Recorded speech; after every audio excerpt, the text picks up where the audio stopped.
سائمہ خان ایک لڑکی تھی بہت فحش ناچنے والی، اس کو کسی نے گولی مار دی، تو مولانا جمشید صاحب نے پوچھنے کے لیے اب بھیجا، بھائی ہماری طرف سے بیٹی کو پوچھ کے آؤ اس کا کیا حال ہے۔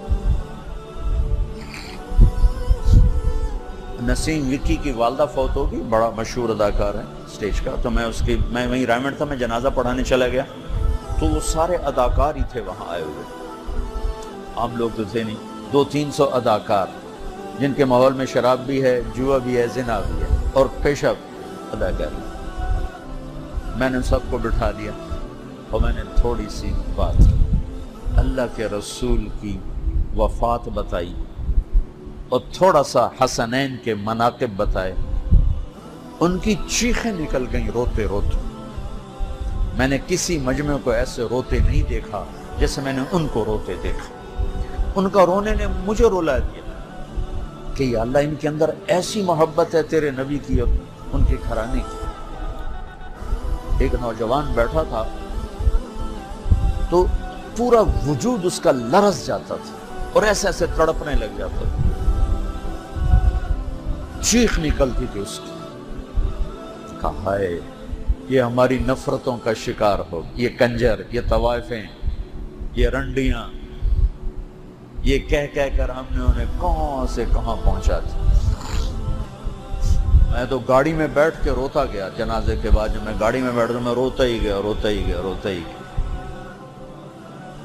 کہ یا اللہ تیرے نبی کی امت میں کیا کیا اوصاف، کیسے کیسے ہیرے ہم نے ضائع کر دیے نفرت کی آگ لگا کر۔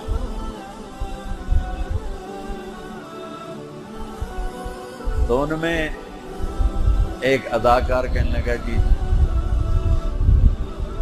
سال ہا سال مولانا جمشید صاحب سے ملنے جایا کرتے تھے اور انہوں نے فرمایا ہوا تھا کہ جب آؤ مجھے اٹھاؤ، اور مولانا جمشید صاحب رحمت اللہ علیہ جیسی مجاہدانہ اور زاہدانہ زندگی پورے رائمنڈ میں نے کسی کی نہیں دیکھی تھی۔ وہ تھک کے چور ہو کر گرتے تھے اور رات کو 2 بجے آ کر ان کو اداکار اٹھاتے تو آنکھ کھلنے سے پہلے کہتے مرحبا مرحبا مرحبا۔ یہ دیکھ کر اداکار رونے لگ جاتے تھے کہ یہ کیسا انسان۔ اس ٹائم میں کسی کو اٹھاؤ تو گالیاں دیتا اٹھتا ہے۔ میں ایک دفعہ جب رائمنڈ میں تھا تو بہت تھکنا ہوتا تھا تو میں لیٹا دوپہر کا وقت، تو مولوی طاہر ہے میرا شاگرد بھی تھا، عبداللہ صاحب کا خادم تھا، اس نے کہ مجھے اٹھا دیا، کیا ہے عبداللہ صاحب بلا رہے ہیں۔ میں نے اس کو اتنا ڈانٹا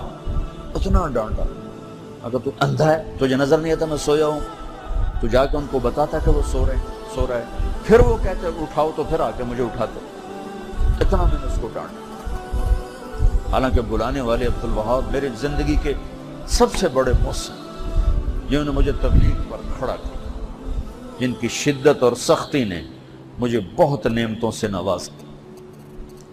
ورنہ میں جا کے مدرس ہوتا، ہاں مجھے کتابیں یاد تھیں، 2-4 اور یاد ہو جاتی، ادبی ذوق تھا، شاید میں شاعر بن جاتا، ادیب بن جاتا، میں اس بندے کا احسان مند، لیکن مجھے غصہ چڑھ گیا، کیوں بلایا؟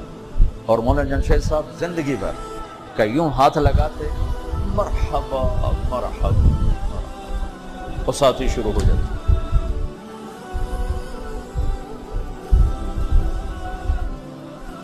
ان استادوں کا ہمارے پر مزاج بنانے میں ان ہستیوں کو دخل ہے۔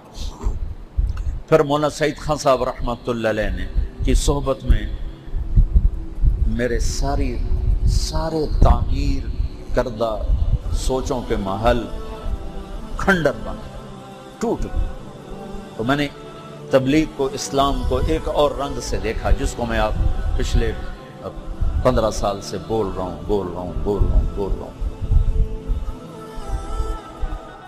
آپ سے بھی کہتا ہوں اپنے عقائد پہ پختہ رہو، لیکن دیوبندی بن کے نہ چلو، امتی بن کے چلو۔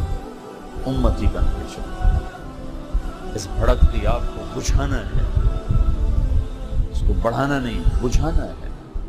تبلیغ نے یہ فاصلے مٹائے ہیں۔ تبلیغ کا کام نہ ہوتا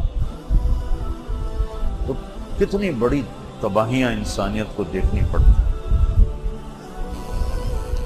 تو آپ کا سال شروع ہو رہا ہے، آپ بہت اچھے بچے ہو، بہت نیک بچے ہو. ایک تو میری مدد کرو، میں آپ کی مدد کا محتاج ہوں. جس کی اتنی زیادہ اولاد ہو اور سارے دعا کر رہے ہوں تو اللہ کسی کی تو سنے گا نا.